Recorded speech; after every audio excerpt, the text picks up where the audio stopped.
দেখলেন রাধারানী আমাকে সেবা করে কি সুখ পায়, রাধারানী আমাকে সেবা করে কি সুখ পায়, আমার তো পাওয়া হলো না, আমার তো জানা হলো না।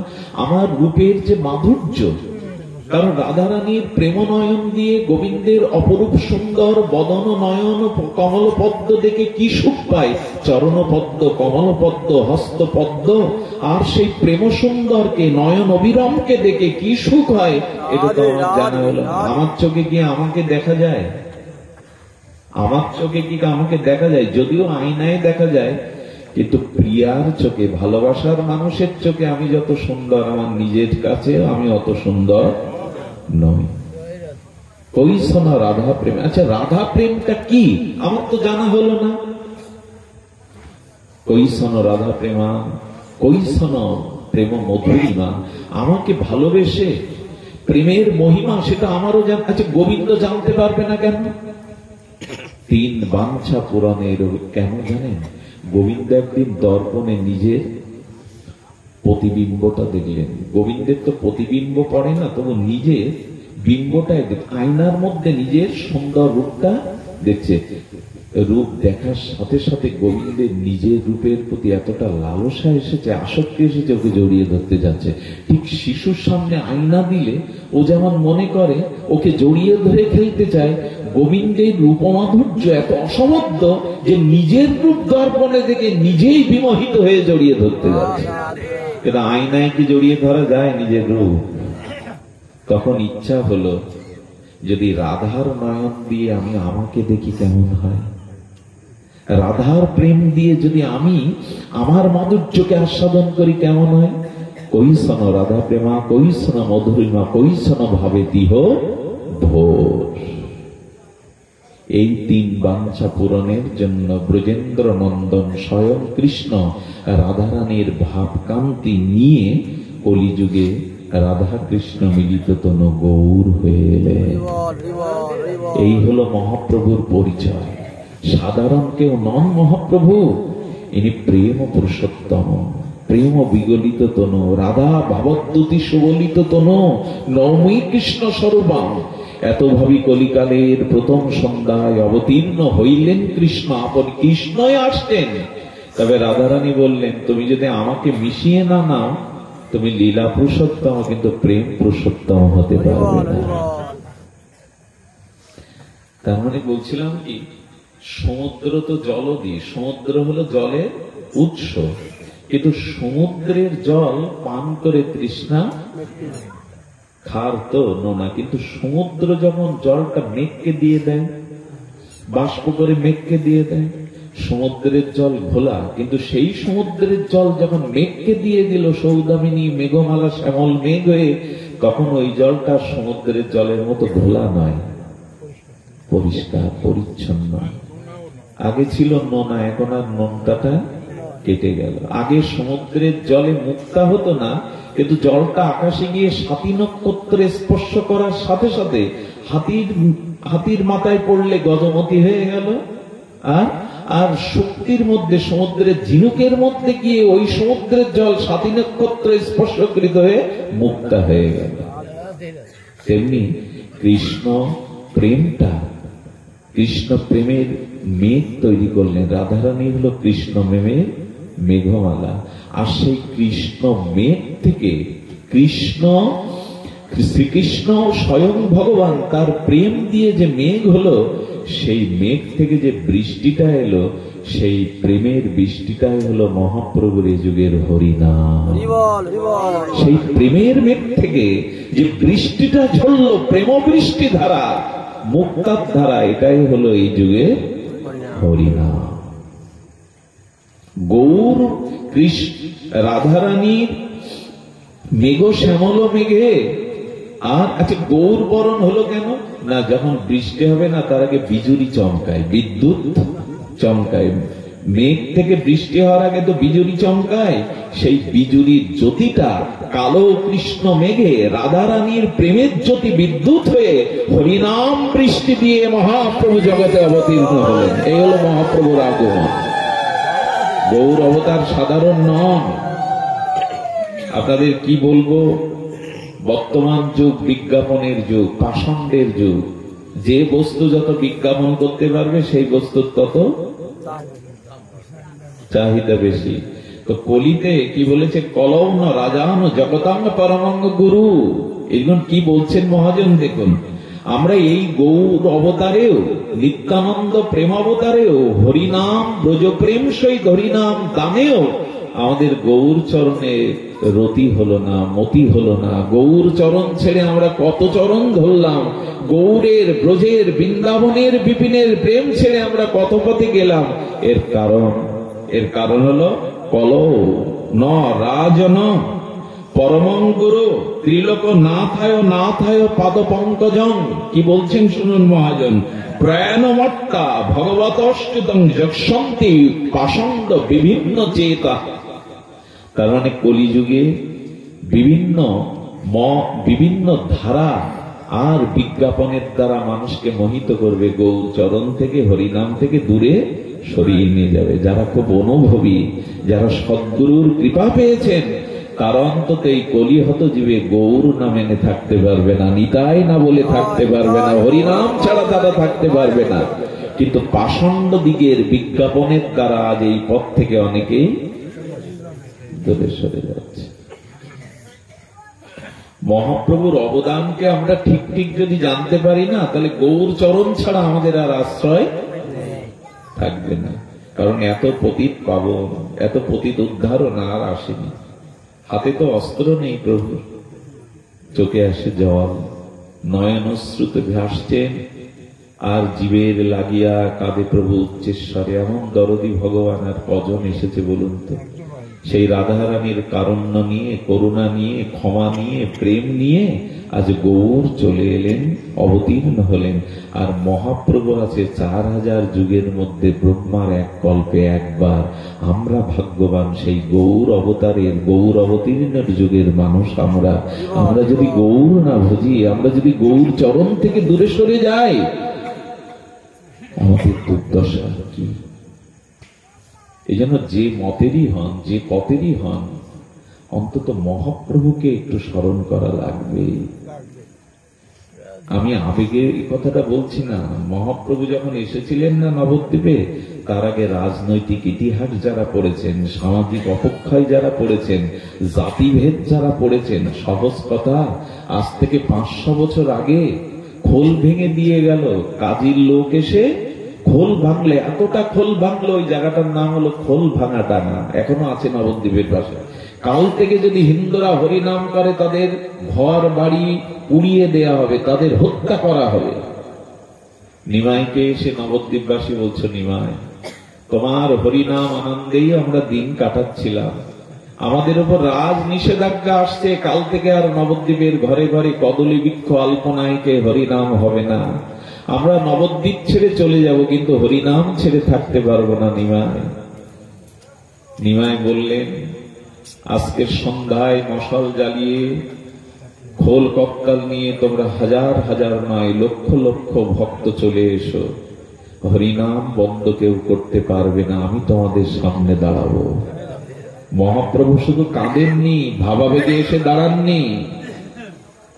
আজ থেকে প্রায় 500 বছর পূর্বে, যেখানে পুরো ভারতবর্ষ রাজনৈতিক এক অন্ধকারে আচ্ছন্ন, সেই সময় দাঁড়িয়ে মহাপ্রভু লক্ষ মানুষের কলধ্বনি, হরিনাম ধ্বনি, মৃদঙ্গের ধ্বনি, কাসর ঘণ্টার ধ্বনি নিয়ে মশাল প্রজ্বলিত করে লক্ষ লক্ষ লোক গিয়েছিল। যারা খোল ভেঙেছিল, যারা হরিনাম বন্ধ করতে এসেছিল, তারা কাজীর কাছে গিয়ে বলছেন, চাঁদ কাজীর কাছে গিয়ে বলছেন, কাজী কাল রাত থেকে আমাদের সমস্ত দেহ মন আর ভয়ে জর্জরিত।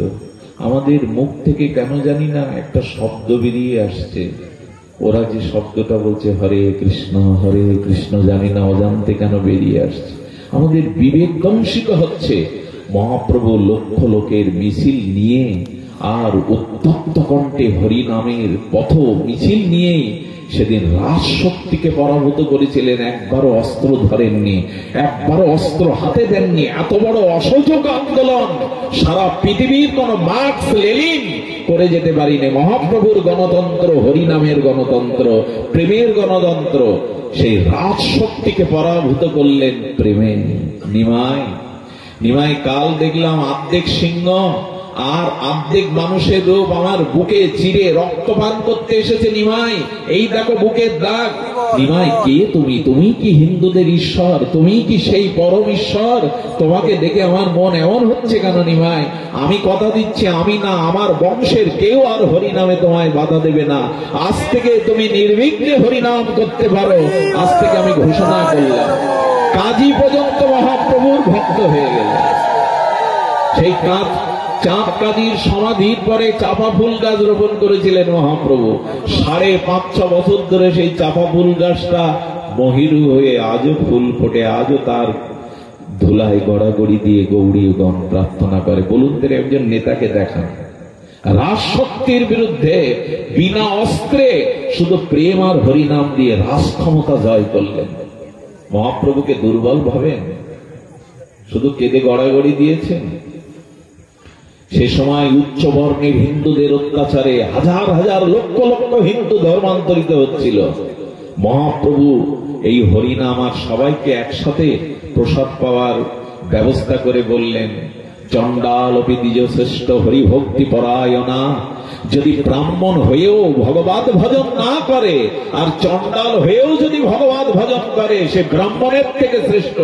এ কথা বলার ক্ষমতা সেই যুগে কারো ছিল না। এই কথা বলবার ক্ষমতা সেই যুগে কেউ রাখেনি। মহাপ্রভু যে আমাদের কি দিয়ে গেছেন, সে সময় ভগবানের নামই ছিল না। শুনুন, বৃন্দাবন দাস ঠাকুর কলির ব্যাস অবতার চৈতন্য ভাগবতে লিখেছেন, যুগ ধর্ম কৃষ্ণ নাম কেহ না বাখানে। মহাপ্রভুর আসবার পূর্বে প্রাক চৈতন্য যুগে কেউ হরিনাম নিত।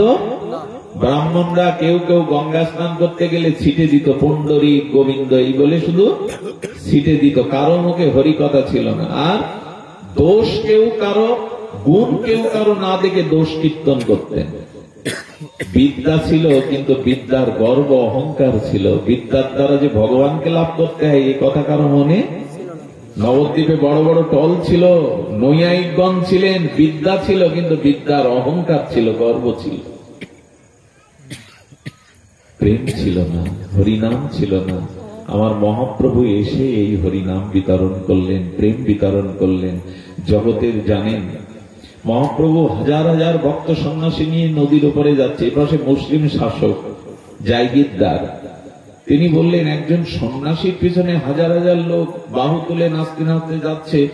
মন্ত্রীকে, হিন্দু মন্ত্রীকে বললেন, এই সন্ন্যাসীর খোঁজ নাও তো, রাজ্য দখল করতে আসছে না তো? এইসব সেনা, এইসব এত ভক্তদের নিয়ে রাজ্য দখল করতে আসছে না তো, খোঁজ নাও। সেই হিন্দু মন্ত্রী এসে জায়গিরদারকে বোঝাচ্ছেন রাজাকে, বাদ দিন, এক ভাবুক সন্ন্যাসী কাঁদে, গায়ে গড়াগড়ি যায়, কিছু আবেগী লোক তার পিছনে ছুটে বেড়াচ্ছে, সব বাদ দিন। মানে উনি ঢেকে দেওয়ার চেষ্টা করছেন নিমাইকে যেন আক্রমণ না করে। রাজা তো, ইনি তো সাধারণ না, বললেন, তুমি আমাকে ভুল বোঝাচ্ছ। তোমরা আমার রাজ কর্মচারী, আমার মন্ত্রী, আমার কর্মচারী। আমি বেতন না দিলে তোমরা কেউ আমার পেছনে থাকবে না। এবং মাঝে মাঝে তোমরাও আমার বিরুদ্ধে ষড়যন্ত্র করো, আমার খাও, আমার বেতন নাও, আবার আমারও ষড়যন্ত্র করো। কিন্তু যে মানুষটা চোখের জলে হাত তুলে নাম করতে করতে যাচ্ছে, আর গ্রাম থেকে গ্রাম তরে হাজারো লক্ষ লোক, তাদের তো বেতন দেয় না মহাপ্রভু, নিমাই তো তাদের কোনো স্বার্থ দেয় না, তবে কেন তারা সংসার ভুলে, কামনা বাসনা ভুলে, নিজ কাজ ছেড়ে হাজার লক্ষ লোক প্রেমের তরঙ্গ ভেসে চলেছে। উনি সাধারণ হলে কি কেউ এইভাবে তার পিছনে যেত? তুমি আমাকে ভুল বোঝাচ্ছ। ঘোষণা করে দাও রাজ্যে, নিমাইয়ের হরিনাম সংকীর্তনে কেউ যেন বাধা না দেয়। যথেচ্ছাচার নিমাই হরিনাম করে জগৎ উদ্ধার করো। মুসলিম শাসকরা পর্যন্ত মহাপ্রভুকে এই সম্মান দেখিয়েছে। রাধাকে কে জানালো জগতে? বৃন্দাবনকে কে প্রকট করলো আমাদের সামনে? আজকে যে রাধা কুণ্ড শ্যামকুণ্ড, এটা কে প্রকট করলো? কৌ বা জানাতি রাধা। হ্যাঁ, মহাজন কি সুন্দর করে গেয়ে গেছেন। রাধারও মহিমা প্রেম রস সীমা, জগতে জানাতো কে যদি গৌর না হতো। ব্রজের বৃন্দা বিভিন্ন মাধুরী প্রবেশ চাতুরী সার। হ্যাঁ, কার ভকতি কার শকতি হইত যদি গৌর না আসতো। বঙ্কিম সাহিত্যে শরৎ সাহিত্যে লেখা আছে কাশী পর্যন্ত, কাশী গেলে বৃদ্ধ বয়সে মরলে, ওখানে মরলে মুক্তি হবে। মহাপ্রভু বলেন কাশীতে না, আরেকটু এগিয়ে যাও, বৃন্দাবনে যাও, ওইখানে প্রেম পাওয়া যাবে। রাধারানীর উপাসনা ছিল না। মহাপ্রভুর আসার আগে কৃষ্ণের পাশে রাধা বিগ্রহ ছিল না। মহাপ্রভুই রাধা তত্ত্ব জানালেন, মহাপ্রভুই বৃন্দাবন তত্ত্ব জানালেন, মহাপ্রভুই হরিনাম মহিমা জানালেন, মহাপ্রভুই জগতে এমনি করে সব জাত এবং সব জাতিগোষ্ঠীকে এক সুতায় মালা গাড়লেন। যেমন অনেকগুলো ফুল একটা সুতাতে গেঁথে মালা হয়েছে, মহাপ্রভু তেমনি হরিনাম আর প্রেমের মালায় জীব জগৎকে গেঁথে গেলেন। মহাপ্রভুর এই বাংলায় এই বাঙালির হিয়া অমিয় মতিয়া নিমাই ধরেছে কায়া, সমস্ত বাঙালির হিয়াকে হৃদয়ে নিয়ে মহাপ্রভু যেটা করলেন, সেই প্রেমের তরঙ্গ আজ শুধু বঙ্গদেশে না, মহাপ্রভু হেমদণ্ড বাহু তুলে মুখে হরিনাম নিয়ে প্রেমের দৃষ্টি দিয়ে যেদিকে চাইছিল, যেদিকে দৃষ্টি দিচ্ছে, হরি বলি বাহু তুলি প্রেম দৃষ্টি চাই, করিয়া কল্প সনাশ প্রেমেতে ভাষায়, চৈতন্য ভগবান রাধা ভবতী তনু নিয়ে তার হেমদণ্ড বাহু তুলে মুখে হরিনামের ধ্বনি দিয়ে তিনি যেদিকেই যাচ্ছেন, সেই হরিনামের দিব্য ধ্বনি প্রতিধ্বনি যে বস্তুতে, যে ব্যক্তিতে যেখানেই সেই ধ্বনি লাগছে, সেই ধ্বনি স্পর্শ করার সাথে সাথে অনন্ত জন্মের পাপ তাপ অপরাধ কামনা বাসনা সসুখ বাসনা দূরে গিয়ে তার ভেতরে প্রেম জেগে উঠছে, ভক্তি জেগে উঠছে, কৃষ্ণ সেবার বাসনা জেগে উঠছে। এই হলো মহাপ্রভুর দান। এগুলো রাজনৈতিক বক্তব্যের মতো শোনালেও তা নয়, কথাগুলো বলতে বলতে হয়তো একটু উত্তেজিত, কারণ মহাপ্রভুর অবদানটা, যে রস আনন্দ সিন্ধু ব্রহ্মা না পায় এক বিন্দু, সেই প্রেম বিলাইল সংসারে, যেটা ব্রহ্মাও পায়নি তাই দিতে এসছেন মহাপ্রভু। রাধা প্রেম, ব্রজ প্রেম, এই হরিনাম মহাপ্রভুর দৃষ্টির দিকে যারা তাকিয়েছে তাদের কি প্রেম হয়েছে? ব্রহ্মারও বাঞ্ছিত, ব্রহ্মা যে প্রেম পায়নি সেই ব্রজ প্রেম। এ কি কম কথা? অনার্পিত চরিন চিরাত করুণায় অবতীর্ণ কলৌ সমর পয়ত উন্নত উজ্জ্বল রস সভক্তি শ্রিয়ম, উন্নত উজ্জ্বল রাধারস প্রেম দিয়ে গেছেন। তো আপনাদের কাছে অনুরোধ করব, বেশি সময় না নিয়ে, মহাপ্রভু এই রাধা প্রেমটাকে নামের মধ্যে দিলেন। প্রেম দান করা যায় না, হরিনাম দান করা যায়, প্রেম দানের বস্তু, প্রেম অনুভূতির বস্তু। তো প্রেম দান করলেন কি করে? প্রেম দান করলেন এই জন্য যে মায়েরা যেমন পিঠের মধ্যে নারকলের পুরি দেয় না, পিঠের মধ্যে যদি পুরি দেয় না, ওটা আস্বাদন হয়, শুধু পিঠে কে পাবে ভালো আস্বাদন হবে। তো মহাপ্রভু হরিনামের মধ্যেই সেই রাধা প্রেমটাকে দিয়ে গেলেন। আমি আপনাদের কাছে এইটুকু দাবি করব, অন্যান্য যুগেও নাম ছিল। ধ্রুব প্রহ্লাদ এরা কি সাধনা করলো? নামেরই তো। সব যুগেই নামের প্রাধান্য ছিল, কিন্তু মহাপ্রভুর প্রবর্তিত হরিনাম আর অন্য যুগের হরিনাম এক, এ কথাটা জেনে নিন। জানলে আপনাদের এগিয়ে যাওয়ার জন্য পথটা প্রশস্ত হবে, এগিয়ে যাওয়ার জন্য প্রেরণা হবে। অন্যান্য যুগে হরিনাম করলে তার প্রাপ্তি ছিল বৈকুণ্ঠে, সে কোথায় যেত? বৈকুণ্ঠে। আর মহাপ্রভুর প্রবর্তিত এই রাধা দাস্য, রাধা প্রেমের হরিনাম যারা নেবে, তারা সরাসরি নিত্য গোলকবিন্দবে রাধা রানীর দাসী হয়ে রাধার যুগল চরণে পৌঁছে যাবে। এই নামটাই মহাপ্রভু দিয়ে গেলেন, কারণ নামের মধ্যে রাধা প্রেম দিলেন, ব্রজ প্রেম দিলেন। আমা বিনা অন্য নারী ব্রজ প্রেম দিতে, সেটাই দিতে এসেছিলেন মহাপ্রভুকে আমরা। এবং মহাপ্রভু বললেন, দেখুন ভগবানের এই যে দিব্য নাম, ভগবান নাম, এটা কি হয়?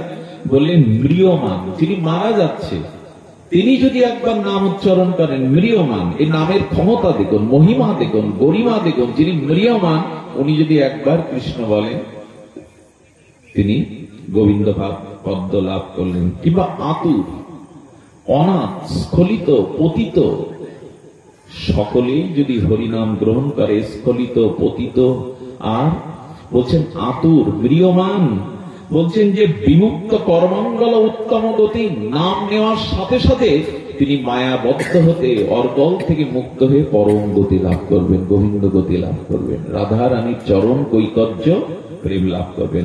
এই জন্য মহাপ্রভুর আমি এতটা ভূমিকা করলাম এই কারণে যে মহাপ্রভুর প্রবর্তিত এই যুগে আমাদের একমাত্র যুগ ধর্ম আশ্রয় হল হরিনাম। এই হরিনামকেই আমরা যেন প্রাধান্য দেই।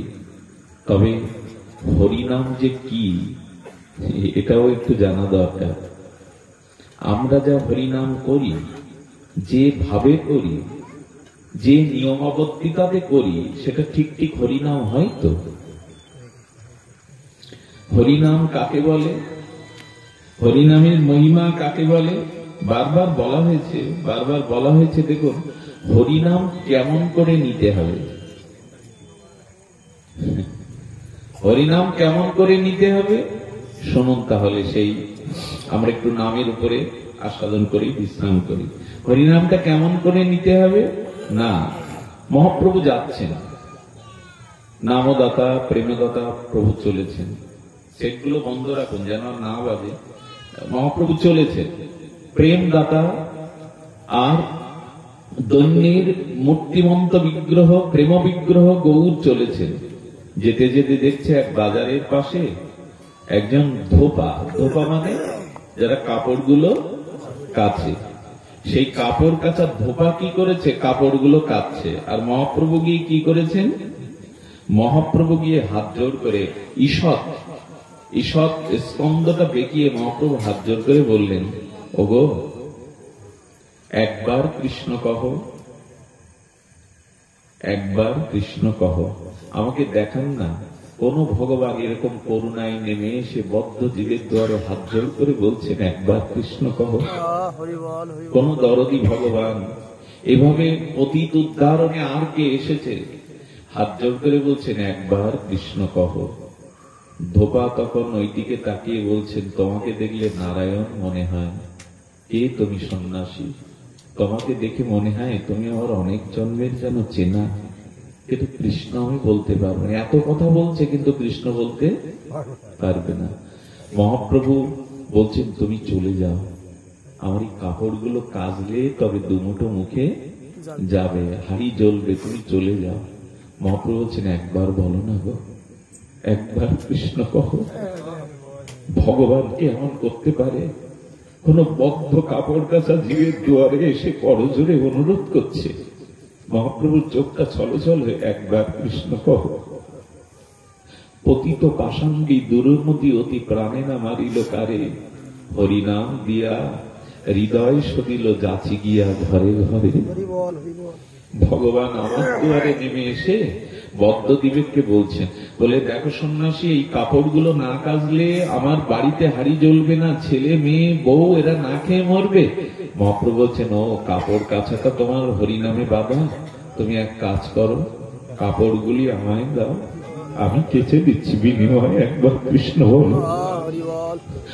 কোন ভগবানের এই জাতীয় করুণার মূর্তি নিয়ে, দরদী মূর্তি নিয়ে আমাদের সামনে আসেনি। ওগো আমি তোমার কাপড়গুলো কেচে দিচ্ছি, তোমার তো আর বাধা নেই, এবার তুমি বলো। মহাপ্রভু কাপড়গুলো কাঁদছেন আর ওকে কৃষ্ণ বলাচ্ছেন।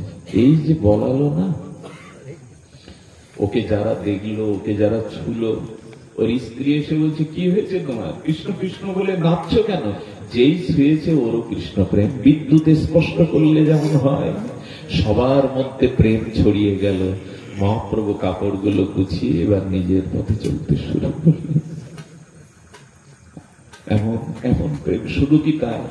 কথাগুলো বারবার বলে যাচ্ছে আমি, প্রায় পাঠে এই হরিনাম প্রসঙ্গে আসে। মহাপ্রভু যেতে যেতে না, মহাপ্রভু বৃন্দাবনের পথে প্রেমময় চলেছেন ব্রজ বিপিনে, রাধা ভাবে আর হরিনামের মহিমায় প্রভু চলেছেন। যেতে যেতে না একটা হিংস্র বনের বাঘের গায়ে প্রভুর পা লেগে গেল। আচ্ছা, কারো গায়ে পা লাগলে কি করতে হয়? ছোট হলে তাকে আদর জানাতে হয়, বড় হলে প্রণাম করতে হয়। বাঘকে কি করবে মহাপ্রভু? বলেন প্রেম দিতে এসছে তো। বলভদ্র মহাপ্রভুর সেবক পেছনে ছিল। বলভদ্র বলছে আজ আর প্রভুকে রক্ষা করা যাবে না, বাঘ কি কাউকে ক্ষমা করে, বাঘ কি প্রেম নেয়? বলভদ্র গাছের আড়ালে পালিয়ে গেছে, আর বুঝি মহাপ্রভুকে? মহাপ্রভু বাঘের গর্জনে তিনি চোখ মিলন করলেন, দেখে দেখে সামনে হিংস্র ব্যক্ত। মহাপ্রভুর চোখের জল, মুখে না, হাত বাড়িয়ে বলছে না, কত জন্মের কত অপরাধে এই সাপাত সংকল হিংস্র জন্তু হয়ে জন্মেছিস। আয় একবার আমার সাথে কৃষ্ণ বল, একবার কৃষ্ণ বল। বাঘের দিকে এগিয়ে যাচ্ছেন মহাপ্রভু। আমার মনে হয় কি জানেন, কৃষ্ণ ভগবান, কৃষ্ণচন্দ্র ভগবান দাপরে বৃন্দাবনে লতা পাতাকে, বৃক্ষকে প্রেম দিয়েছিল, কিন্তু হিংস্র জন্তুকে প্রেম কৃষ্ণ দিতে পারিনি। বাঘগুলো, আচ্ছা মানুষ ব্যতীত অন্য কোন প্রাণীর হাত নেই কেন? মানুষের একমাত্র দুটি হাত, দুটি পা, অন্য কোন প্রাণীর হাত নাই কেন জানেন? এই হাতটা ভগবান বড় আদর করে দুর্লভ মনুষ্য জন্মে দিয়েছিলেন। এই হাত দিয়ে গৌর গোবিন্দের চরণে একটু পুষ্প তুলসী দেবে, দু হাত তুলে একবার নিতাই বলবে, গৌর বলবে, হরি বলবে। আচ্ছা বাঘের তো হাত নাই, বাঘের তো হাত নাই, সে কি করবে? বাঘটা দুটো পা হাতের মতো তুলে গৌরের সাথে ওর সুরে ও চেঁচিয়ে চেঁচিয়ে কৃষ্ণ বলতে লাগলো। ওর তো কণ্ঠে আর মানুষের মতো সবার জিহ্বা আছে, কিন্তু মানুষের জিহ্বা ছাড়া কৃষ্ণ সহজে বলা যায় না। এর একটাই কারণ, মনুষ্য জন্মটা কৃষ্ণ ভজনের জন্য, ভগবত ভজনের ভোগের জন্য নয়, কামনা বাসনার জন্ম এটি নয়, এটি দুর্লভ মনুষ্য জন্ম, দেব দুর্লভ ভজনের জন্য। শুধু বাঘটা একা না, আশ্চর্যান্বিত হয়, 7-7টা বাঘ এলো, হরিণগুলো এলো, ময়ূরগুলো এলো, সাপগুলো এলো, মহাপ্রভুকে ঘিরে তারা প্রেমে মাতরা হয়ে ব্রজপ্রেমে নৃত্য করতে লাগলো।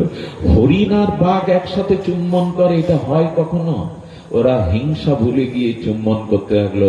প্রেমাবিষ্ট মহাপ্রভু কীর্তন করতে করতে মহাপ্রভুর চরণটা যে পাথরের উপরে ছিল, ওই পাথরটা গলে গিয়ে মহাপ্রভুর দীর্ঘ 16 ইঞ্চি পরিমাণ চরণটা ওখানে বিগলিত হয়ে গেল। সেই পাথরগুলো, আমি বলতে পারি কতটা আগুনের তাপ লাগলে পাথর গলে যেতে পারে? পাথর তো জ্বালানো হয়, আগুনে গলে তো না। মহাপ্রভুর প্রেম, রাধা প্রেম এমনটা যে পাথর গলে গিয়ে প্রভুর চরণ চিহ্নটা এখনো আছে। এটা ঝাড়খণ্ডের বিলুটি গ্রামে, একবার যাবেন। 16 ইঞ্চি পরিমাণ মহাপ্রভুর দোকানা চরণ গলে গিয়েছিল পাথর। সাপগুলো এসেছিল না, সাপের দাগগুলো পাথর গলে গিয়ে আছে। হরিণের পায়ের চিহ্নটা আছে, হাতির পায়ের চিহ্ন, বাঘের পায়ের চিহ্ন। মহাপ্রভু কীর্তন করতে করতে লুটিয়ে পড়লে তুলো পেঁচার মতো পাথরগুলো গলে গিয়েছিল। সেই জায়গাটা আজও সাক্ষী দিচ্ছে। এরপর কি হলো জানেন? এরপর মহাজনের আক্ষেপ এলো, পাথর গলে গেল গৌর, আমার হৃদয় গলল না। পাথর গলে গেল কিন্তু আমার হৃদয় গলল না। আর কবে হবে বলতে পারে? জন্মটা তো চলেই গেল। গৌরাঙ্গ বলিতে হবে পুলক শরীর, হয় না তো? হরি হরি বলিতে নয়নে বহে নীর, কই নয়নে তো জল আসে না গৌর বলতে। কেন জীব নাই যা গৌর স্মরণে অশ্রু বিগলিত হয় না? মহাপ্রভু যাচ্ছেন, বাঘগুলো পেছনে পেছনে। মাত্র 550 বছর কিছু পূর্বে এই ঘটনা কি ঘটলো জানেন? সেখানে বাঘগুলো প্রভুর সাথে সাথে ব্রজের পথে চলে, প্রেম পেয়ে গেছে তো আর প্রভু চরণ ছাড়া হতে। বাঘগুলোকে আশীর্বাদ করে বললেন, এখানে থাকো, তোমাদের কৃষ্ণ প্রেম হোক। প্রেম দিলেন, আশীর্বাদ দিলেন। বাঘগুলো প্রভু যে পথ দিয়ে চলে গিয়েছিল ব্রজের পথে, ওই দিকে তাকিয়েই বসে রইল। আর তাদের হিংস্রতা, আর তাদের হিংসাবৃত্তি করবার অবকাশ ছিল না। তারা আর কোন প্রাণীকে হত্যা করে খেতে পারেনি। বেঁচে ছিল কি করে? হরিণগুলো নাকি তৃণ খাবে, ঘাস খেয়ে বেঁচে থাকবে। বাঘগুলোর কি হলো? গৌর যে পথ দিয়ে ব্রজে গিয়েছিল ওই পথের দিকে তাকিয়ে বাঘগুলো প্রেমস্ত্র ফেলতে ফেলতে 1 মাস পরে ব্যাঘ্রের জৈব কোষ ছেড়ে তারা নিত্যধামে চলে গেল। মহাপ্রভু চিন্তা করতে এখানে আক্ষেপ হলো, বাঘের হলো, হিংস্র সর্পের হলো, হলো না শুধু আমার। এতটা বাসনা কামনায় চিত্ত এত কঠোর হয়ে গেছে, প্রভুর চরণে পাথর বিগলিত হলো, কিন্তু আমার হৃদয় গলল না। আমাদের এই ভজনটা না ব্যথা জাগিয়ে ভজন, ব্যথা তো না। আজ ভগবান সুরধনীর তীরে ফুলশয্যা ছেড়ে, বিষ্ণুপ্রিয়ার শয্যা ছেড়ে আজ মহাপ্রভু সুরধনী গঙ্গার তীরে মধ্যরাত্রে বিনিদ্র রজনী কাঁদছেন। কেন কাঁদছেন? কেন কাঁদছেন জানেন? নিজে না কাঁদলে অন্যকে কাঁদানো যায় না, নিজে না মজলে অন্যকে মজানো যায় না। এই জন্য মহাপ্রভু ভগবান হয়ে আসেননি, তিনি ভক্ত ভাব অঙ্গীকার করে নিজে কেঁদে জগৎকে দেখিয়েছেন, কাঁদিয়েছেন জগৎকে। নিজে না কাঁদলে অন্যকে কাঁদানো যায় না, নিজে না মজলে অন্যকে মজানো যায় না। বিষ্ণুপ্রিয়া দেবী সচী মাতা আমাদের মহাপ্রভু সারাটা জীবন ভক্তের জন্য কেঁদেছেন, কৃষ্ণ প্রেম দানের জন্য কেঁদেছেন। তাদের চোখের জলের কোনো মূল্য আমরা দিলাম না, শুধু সংসার সংসার করে অনিত্য মোহমায়ায়। মহাপ্রভু বলেছিলেন প্রেম এই জগতে নাই, প্রেম একমাত্র ভগবানের সাথেই হয়, পরমাত্মার সাথে হয়। এই জগতে প্রকৃত ভালোবাসাটাও কেউ বাসতে জানে না, ভাঙা বাসা ভেঙে যায়, কারো ভালোবাসা থাকে না তো স্থায়ী। যা বহুবিধ ধ্বংসের কারণ সত্ত্বেও যা ভাঙে না তাকে বলে প্রেম, কিন্তু জগতে তো সব ভেঙে যায়। এই জন্য ঠাকুর মশাই প্রেম ভক্তি চন্দ্রিকার মহাবাণী দিয়েছেন, স্ত্রী পুত্র বান্ধব যত মরি যায় শত শত আপনারে হও সাবধান। ওগো, এর আগে বহুবার জন্মেছ তুমি, সেখানে তোমার স্ত্রী পুত্র সংসার ছিল, আরো কত কোটিবার তুমি এভাবে জন্মে স্ত্রী পুত্র আর আপনজনদের সাথে কাটিয়েছ। এবার তো সাবধান হও, সব তো মরেই যায়, কেউ তো থাকে না। এই অনিত্য স্বার্থ সংকুল সংসারে শুধু দুঃখই আছে। আমাদের তুলসীদাস গোস্বামী বলেছিলেন, বালি মাড়াই করলে তেল বেরোয় না, কিন্তু অটোমিলে তুষ বা পালিশ মাড়াই করলে রাইস তেল বেরোয়। তেমনি সংসার থেকে কখনো প্রেম পাবে না। সংসার মাড়াই করলে, পরিশ্রম করলে এখানে অনিত্য ছাড়া, দুঃখ ছাড়া, দুঃখালয়। গোবিন্দ গীতাতে বলছে এটা দুঃখের আলয়, এখানে সুখ খুঁজতে যেও না। সুখ আছে ভজনে, সুখ আছে ভগবানের চরণে, সুখ আছে গোবিন্দ ভজনে, সুখ আছে গৌর প্রেম নামে। অন্য কোথাও সুখ খুঁজতে যেও না, এটা অনিত্য, এটা অসুখের জায়গা, এটা স্বার্থের জায়গা। আজ রূপ আছে, যৌবন আছে, অন্যকে কিছু করে দিতে পারছেন। যেদিন রূপ থাকবে না, যৌবন থাকবে না, কেউ বা প্যারালাইসিস হয়ে যদি কোনো যুবকও মলমূত্র ত্যাগ করে বারান্দায়, আপনজনরাই তাকে বিদায় দেওয়ার জন্য প্রস্তুতি নেবে। আপনার মাথা যন্ত্রণা করলে বাম লাগাতে পারে, সারা রাত জাগতে পারে স্ত্রী মাথার কাছে, কিন্তু ব্যথা কেউ নিতে পারে না। একসাথে সবাই জন্মেছেন তো, স্ত্রী পুত্র ভাই বাবা মা, একসাথে কি জন্মের বিধান আছে? একসাথে কি মরবেন সবাই? মাঝখানের এই সময়টুকু ওরা তো আগে ছিল না, মৃত্যুর পরেও থাকবে না। মাঝখানে যতদিন পেয়েছো ওদের প্রতি কর্তব্য করো, কিন্তু মনের ভালোবাসাটা ভগবানকে দাও, ওদের দিতে যেও না, ঠকে যাবে। ওদের প্রতি তুমি কর্তব্য করো, তোমার স্ত্রী পুত্রের প্রতি তুমি পরিপূর্ণ যতদিন বেঁচে থাকবে নির্মম হয়ে কর্তব্য করবে। বিচার দ্বারা সংসার করো আর বিবেক দ্বারা ভগবানকে ভালোবাসো। কিন্তু আমরা উল্টে দিয়েছি, আমরা বিবেক ভালোবাসাটা সংসারকে দিয়েছি আর মাঝে মাঝে বিচার করি ভগবানকে ডাকবো কিনা, এখনো সময় হয়েছে কিনা। এটাই আমাদের দুর্দশা। তাই অনুরোধ করব, এই পুটিয়া সার্বজনীন শ্রীমন্দিরে আপনাদের প্রত্যেকের মুখবদনগুলো মনে হচ্ছে আপনাদের হরিকথাতে প্রবল রুচি। যাদের হরিকথাতে রুচি হয়েছে জানবেন প্রেম ভক্তি তাদের বিলম্ব নেই। হরিকথাতে রুচি প্রেম ভক্তি এনে দেয়। হরিকথাতে যার রুচি নাই জানবেন এখনো সে ভক্তি জগতে পা দেয়নি, প্রবেশ করেনি। হরিকথাতে রুচি হলো সর্বোত্তম। এই জন্য হরিনাম এমন এক মহিমা, হরিনামের এমন এক মহিমা যেটি সর্বশাস্ত্র নির্যাস। এটি শাস্ত্র বলে দিয়েছেন। সমস্ত ভাগবতের 18,000 শ্লোকের অন্তিম শ্লোকটা ওই নামের উপরে। নাম সংকীর্তনং যস্য সর্বপাপ প্রণশনম প্রণম দুঃখ সমনস্তাং হরিং পরম।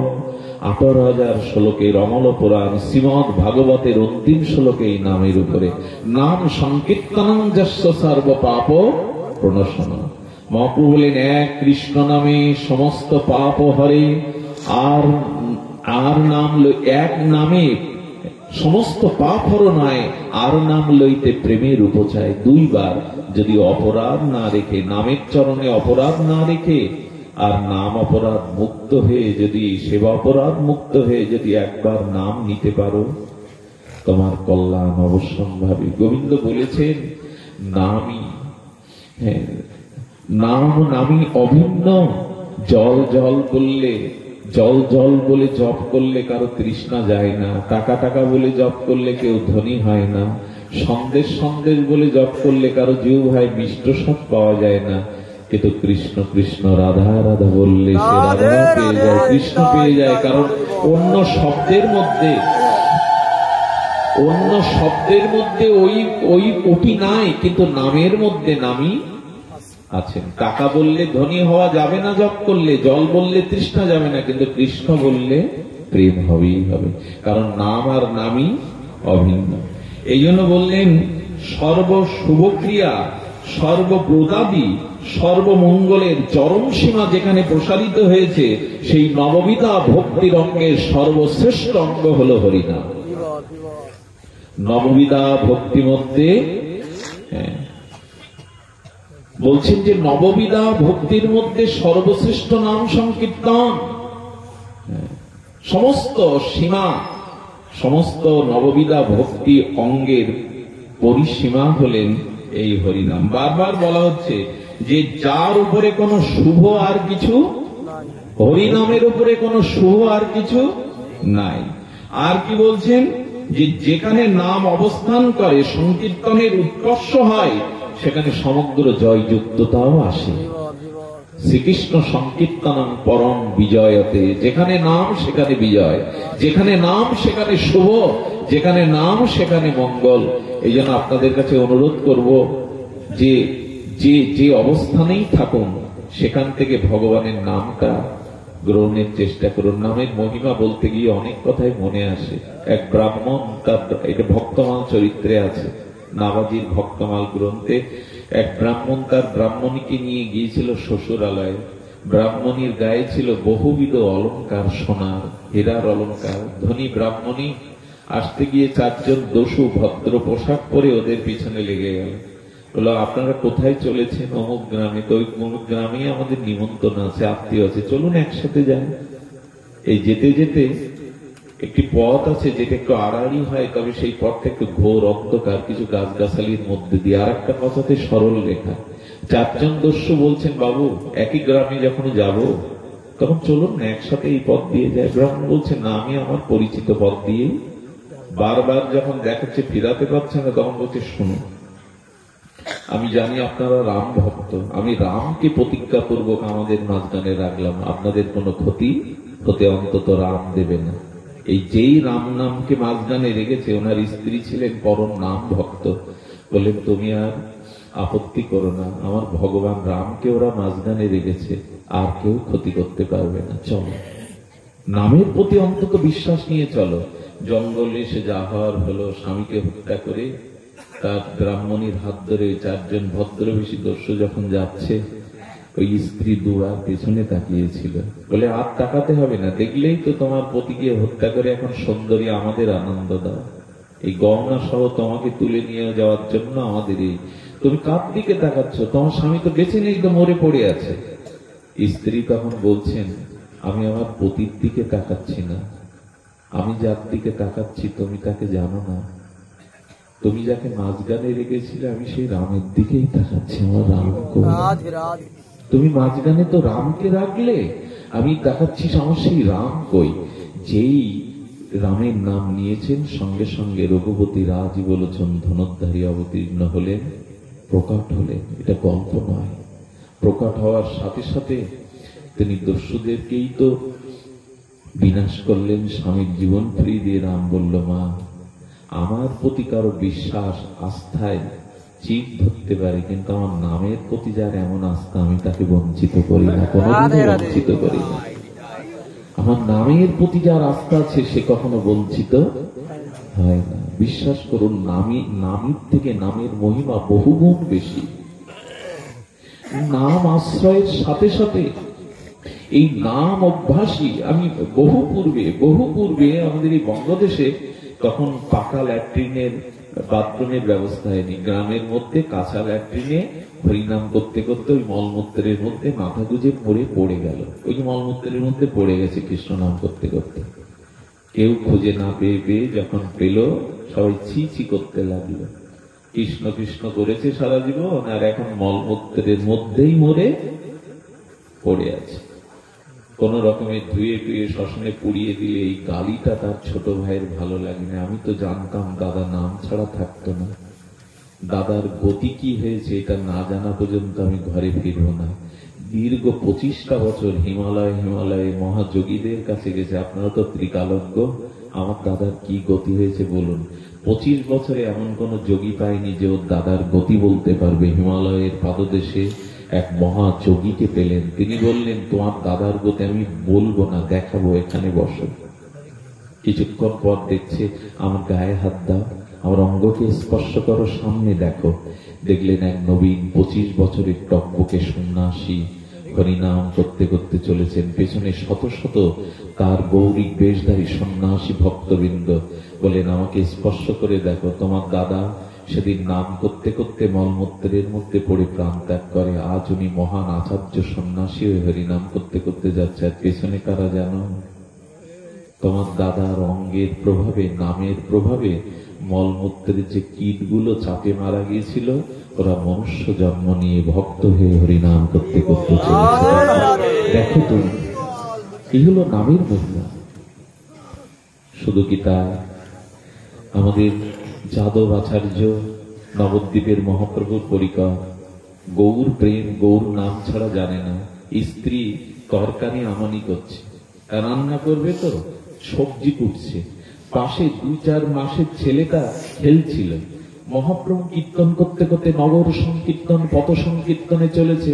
ওই কীর্তনের মহাপ্রভুর মধুর কণ্ঠের ধ্বনি যেই ওনার কানে এসেছে, এ জগতে আর উনি নাই। দেখুন, এই হলো হরিনাম, যেটা কানে গেলেই কামনা বাসনা দেহাবাসকে ভুলিয়ে দিয়ে প্রেম জাগিয়ে দেবে।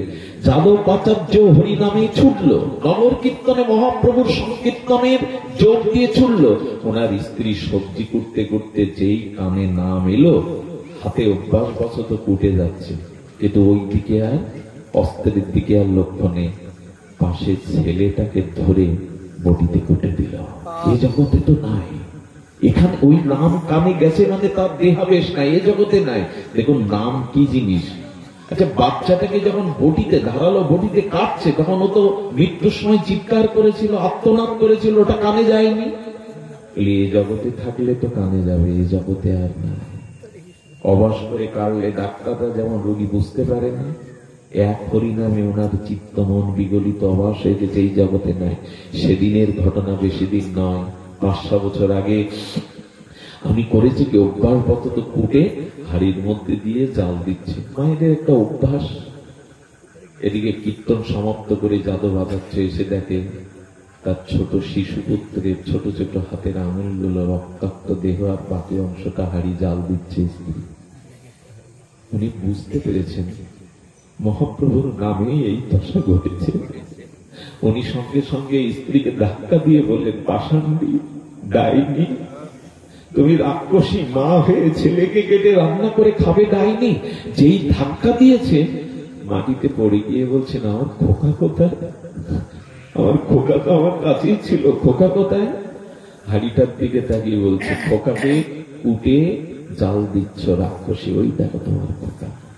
হাড়িটা নামিয়ে বললেন, আমি বিচার চাই। যাদব আচার্যের স্ত্রী বলছেন, আমি বিচার চাই। কার কাছে বিচার চাবে? বলল, কেন এমন নাম করে চৈতন্যদেব, যে নাম কানে এলে মা তার ছেলেকে কেটে ফেলে, তবু তার অনুভূতি হয় না, কেন সে এমন নাম করে? আমি বিচার দেব।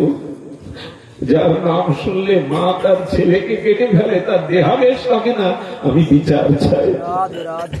মহাপ্রভুর ইচ্ছায় নিত্যানন্দ প্রভু ভক্ত সঙ্গে কীর্তন করতে করতে আসছিলেন, হাড়িটা মাথায় নিয়ে স্বামী স্ত্রী নিত্যানন্দ প্রভুর শ্রীপাদের সামনে রেখে বললেন, বা ঠাকুর বা, হরিনামে জীবন দেয়, হরিনামে জীবন কেড়ে নেয়, এই দেখো প্রমাণ। হাড়িটা সামনে রেখে বলছেন, এই দেখো হরিনামে জীবন দেয় না, হরিনামে জীবন কেড়ে নেয়। নিত্যানন্দ প্রভু প্রথমে, উনি তো নিত্য আনন্দে বিভোর, বুঝতে পারছিলেন না। দেখলেন হাড়িতে জাল দেওয়া আর শিশু, বলেন আচ্ছা হরিনাম শ্রবণ করে ছেলে কেটে জাল দিচ্ছ মা? সঙ্গে সঙ্গে কি করেছেন, বল হাড়িটা দাও তো। হাড়িটা মাঝখানে রেখে বেড়ি কীর্তন করতে লাগলো, হাড়িটা ঘিরে হরিনাম করতে লাগলো। কিছুক্ষণের মধ্যে নিত্যানন্দ প্রভুর সকণ্ঠে হরিনাম, তো হরিনাম শ্রবণ করে মৃত শিশুটি অখণ্ড রূপ নিয়ে কৃষ্ণ কৃষ্ণ বলতে বলতে হাড়ি থেকে বেরিয়ে। গল্প নয়, কোন গল্প কথা নাই, হরিনাম সঞ্জীবনী। এটা মৃতকে জীবন বাঁচাতে পারে, হরিনাম এত, হরিনাম জীবন দিতে পারে, এটা বড় কথা নয়। হরিনাম প্রেম দিতে পারে, এটাই বড় কথা, জীবন বড় কথা নয়। হরিনাম এটা হয়। ছেলেটাকে কোলে নিয়ে নিতাই চাঁদ দিয়ে বললেন, মা বড় ভাগ্যবতী তুই, কৃষ্ণ নামের কৃপায় ফিরে পেলি, আজ থেকে আমি এর নাম রাখলাম কৃপাচার্য, এরপরে গৌর ভক্ত হবে, নামে নিষ্ঠা হবে। হয়েছিল তাই। এই হলো হরিনাম, এই হলো মহাপ্রভুর হরিনাম। আমি আপনাদের কাছে নিবেদন করব, নাম যজ্ঞ হবে বটে 24 প্রহার, এ তো আপনাদের কাছে একটা নিবেদন, মহাপ্রভুর নির্দেশ আমরা মানছি তো? মহাপ্রভু কি বলেছিলেন, অতএব গৃহে তুমি কৃষ্ণ ভজ গিয়া, কোথায় দেখিয়ে দিলেন? অতএব গৃহে তুমি কৃষ্ণ ভজ গিয়া, খুঁটিনাটি পরিহরি একান্ত হইয়া, সাধ্য সাধন তত্ত্ব যা কিছু সম্বল, হরিনাম সংকীর্তনে মিলিবে সকল। মহাপ্রভু বলছেন, চেত দর্পণ মার্জনম ভব মহাদাবাগ্নি নির্বাপনম, শ্রেয় কৌরব চন্দ্রিকা বিতরণম, বিদ্যাবধূ জীবনম, আনন্দ নব্ধি পদিপদম পূর্ণ রসমৃতম, সর্বত স্নাতপনম পরম বিজয়তে শ্রীকৃষ্ণ সংকীর্তনম। নামকেই, শিক্ষাষ্টকে নামকেই প্রাধান্য দিয়ে বললেন, 8টা শ্লোকই নামের উপরে দিলেন, আর দিয়ে বললেন নাম করো ঘরে বসে।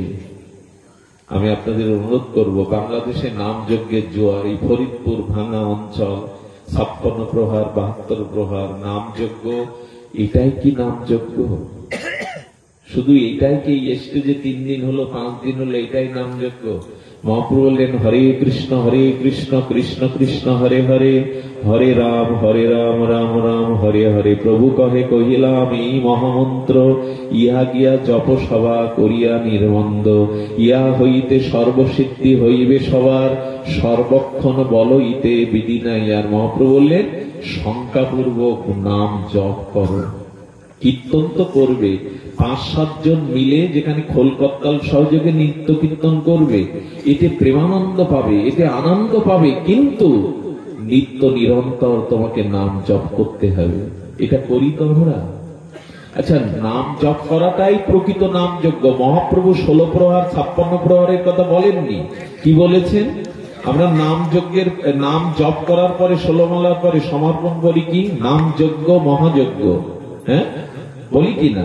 তাহলে জপ করাটাই, গীতায় কি বলেছেন? যজ্ঞ নাম জপ যজ্ঞ হস্মি, সমস্ত যজ্ঞের মধ্যে শ্রেষ্ঠ হলো জপ যজ্ঞ। এই জন্য বাড়িতে রিমোট না ঘুরিয়ে সন্ধ্যার পরে 4 মালা করে জপ করুন। রিমোট ঘোরালে জন্ম মৃত্যু চক্র থেকে রেহাই হবে না, কিন্তু হরি নামের মালা ঘোরালে জন্ম মৃত্যু চক্র হতে রেহাই পাওয়া যাবে। নাম কি শুধু আমরাই নেব? আজ ইংল্যান্ডে, আমেরিকায়, পাশ্চাত্যে আজ তারা গৌরিক বসন ধরে আজ কিভাবে জগৎ মাতাচ্ছে হরিনামে, শুধু আমরাই নিলাম না। আমার ঘরের ঠাকুর, আমার ঘরের নিতাই গৌর, কিন্তু ওরাই নাম নিচ্ছে পাশ্চাত্যবাসীরা। ইসকনের মহাবদন্যতায় আজকে সারা বিশ্ব হরিনাম নিচ্ছে, বাদ পড়লাম শুধু আমরাই। রাধাকুণ্ডে, মায়াপুরে, নবদ্বীপে বিদেশিরা যেভাবে নাম করে না, জপ করতে করতে যায়, কোনো দিকে তাকায় না, নীরবে নিভৃতে তারা হরিনাম করে চলেছে। দুর্দশা শুধু আমাদের। তারপরে আজকাল যজ্ঞের যে দশা, রাত 11টা বাজলে নাম যজ্ঞের আসরে আর কেউ কমিটির লোকজন আজ এই কুঞ্জ ঘরে বাবাজিকে দিয়ে নিতাই ডাকালেন, গৌরকে আহ্বান করলেন, নবদ্বীপকে আহ্বান করলেন, পূর্ণ ঘট স্থাপন করলেন, অথচ ভগবানকে এই কুঞ্জে মাঠে জাগিয়ে আমরা বাড়ি গিয়ে ঘুমালাম খিচুড়ি খেয়ে। এটা যোগ্য বলে? কাল সন্ধ্যাবেলা এসে দেখবেন এখানে কি কোলাহল। সকালবেলা বাদামের খোলা কেন এখানে পাওয়া যাবে? খাবারের টুকরোর অংশ কেন পাওয়া যাবে এখানে? মায়েরা এসে দেখেছি চুড়ি, ফিতে, আয়না, নখ পালিশ কেনেন। হরিনামের আসরে এগুলো কিনতে আসতে হয়? আমাদের দুর্দশা হলো এই। বাজার ঘাট তো সারা জীবন করি, কৃষ্ণ নাম শুনতে আসলে কিভাবে আসতে হয়? মেলার বা ভিড়ের মধ্যে সন্তান হারিয়ে গেলে মা যেমন কেঁদে কেঁদে খোঁজে খোকা কোথায়, খোকা কোথায়, তেমন হারানো কৃষ্ণকে ওইভাবে মা সন্তানহারা মায়ের মতো খুঁজতে হয়। সেখানে আর পাঁপড় ভাজার কথা, বাদাম ভাজার কথা মনে থাকতে নেই। এটাকে কি বলা হয়? আমরা খুব বড় বড় মুখে বলি, যেখানে হয় হরির নাম সংকীর্তন সেটাই হয় বৃন্দাবন। তো বৃন্দাবনে যেতে হয় পাঁপড় খেতে, চুরে ফিতে কিনতে। এই জন্য এখানে যেটুকু সময় আসবেন এইখানে আবিলতা করবেন না। নামের আসরে দাঁড়িয়ে যদি কেউ কথা বলে, গোবিন্দ বলছেন আগামী জন্মে আমি তাকে মনুষ্য জন্ম অধিকার থেকে বঞ্চিত করে দেই। এইখানে হই হুল্লোড়ের জায়গা না, এইখানে আমোদ ফুর্তি করার জায়গা না। আনন্দ কোথায় তাকে আমরা জানি। গল্প গুজব, খাওয়া দাওয়া, রঙিন আলোর মধ্যে আনন্দ। আনন্দ আছে প্রেমে, আনন্দ আছে ভগবান ভজনে। তাই